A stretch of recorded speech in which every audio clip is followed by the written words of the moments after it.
নিজের দুঃখের কথাও কাউকে বললেন না, সুখের কথাও কাউকে বললেন না। কথাটা একটু শুনতে আপনার কাছে অন্যরকম লাগলেও একটু ভিতরে গেলে আপনি নিজেই বুঝতে পারবেন।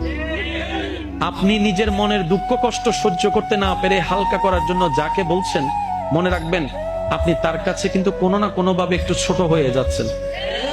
এমনও হতে পারে আপনার দুঃখের সে কথাগুলা আপনার সামনে অভিনয় করে যে আপনাকে বুঝ দিয়েছে, সে পিঠ পিছনে আপনার সেই দুঃখের কথা নিয়ে হাসি ঠাট্টা করতেও দ্বিধাবোধ করে না, এমন অনেক মানুষ আছে।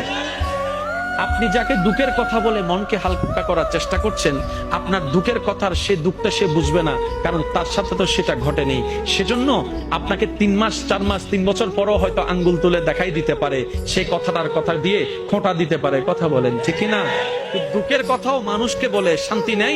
এবার আপনি বলবেন ভাইয়া সুখের কথা কেন বলবো না? আমি বলি কি ভাই, দুঃখের কথা শোনালে যেরকম মানুষ দাম দেয় না,